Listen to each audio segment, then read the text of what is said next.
I explored a house floating on the sea. Ghost ships are more common than you think, but don't get excited. Only takes one mistake for a boat to get loose from port in a storm, and there are millions of yachts all over the world. A well-made ship can float on ocean currents for years, so long as it stays away from any rocks.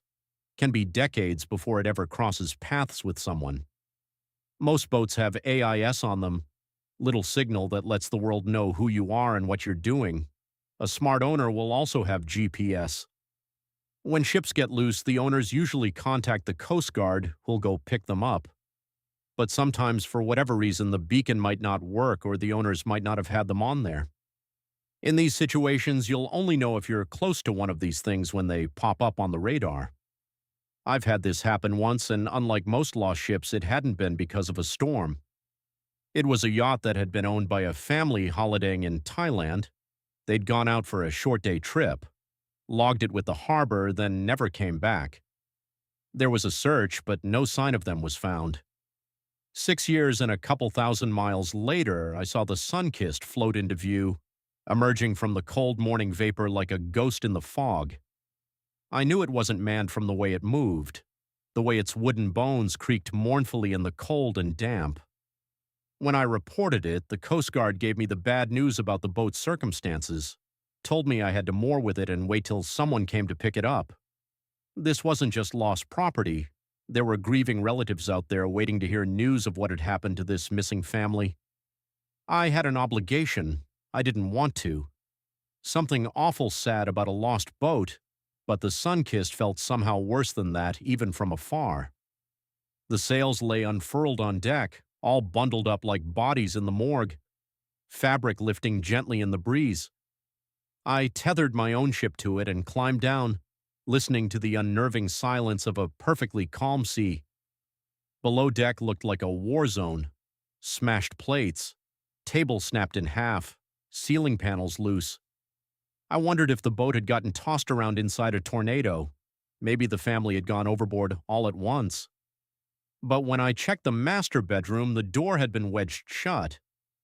It opened just enough to let me. It wasn't locked, but that was it, so I went and found a window that let me look inside. Someone had piled everything they could find up against that door. They had even used random bits of wood to reinforce the barricade. But there was no sign of who'd done it, just an empty room with no way in and no way out. The only other thing of note was a bedsheet they'd draped across one wall and painted the image of a house onto. Looked like a manor with a tower, one lone window at the top all lit up. The house itself was painted so it sat on top of rows of wavy lines, making it look like the house somehow floated on water. It was a strange addition to an already extremely strange situation, and something about it got under my skin. I went back to the door and kicked hell out of it until the whole thing broke down and I could get in. The stink was terrible, sickly sweet but rancid, like a moldy apple core you find crawling with wasps. To step inside, I had to push my way through shin-high piles of old clothes and plastic bags full of bottled piss and excrement. The bed was done up like a nest, telling me that someone had lived there in squalor for God knows how long. Begged the question, why? I wanted to know, had to know.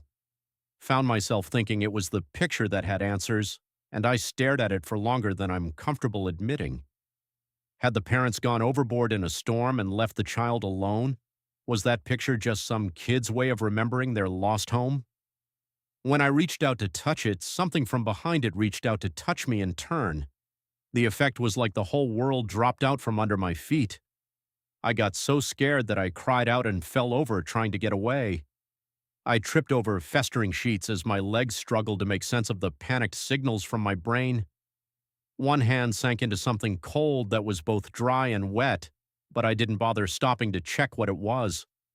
I ran like hell, breath hitching in my chest like a toddler trying to control their sobbing.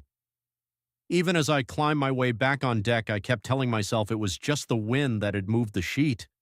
But no matter how hard I tried, I couldn't shake the impression that there'd been a dark shadow behind the light linen fabric.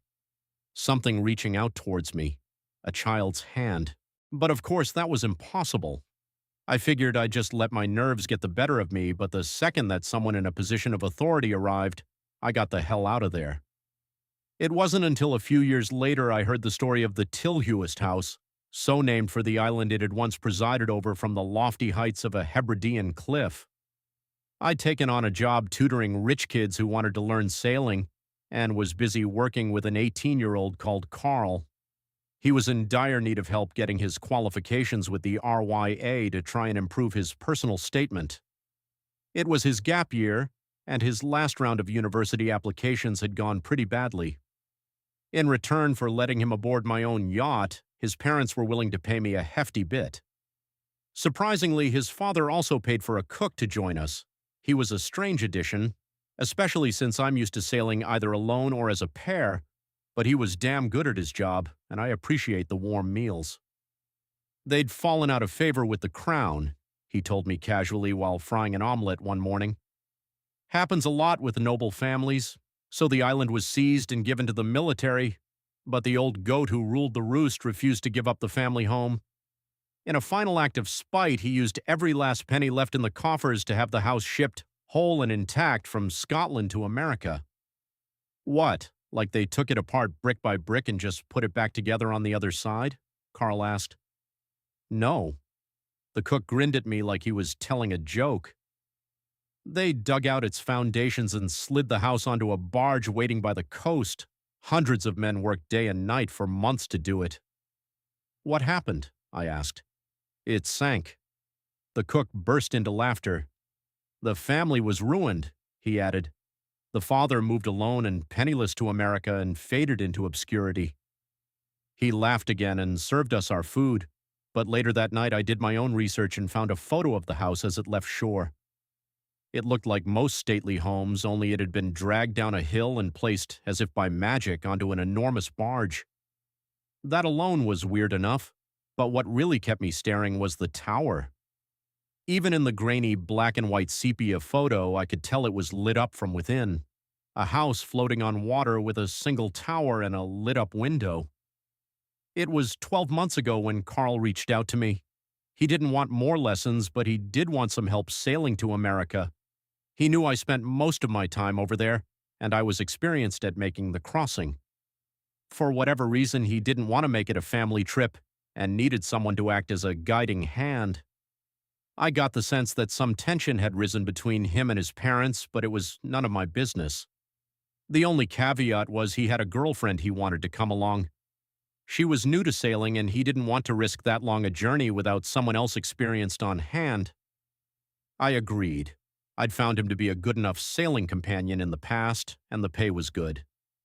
Not long after, I was joined by Carl and Alice for a 6-month journey to Canada, which would be followed by a short itinerary south to warmer waters in the USA. My plan was to drop them in the Caribbean, where they'd spend a few weeks and then fly back home just before the weather turned.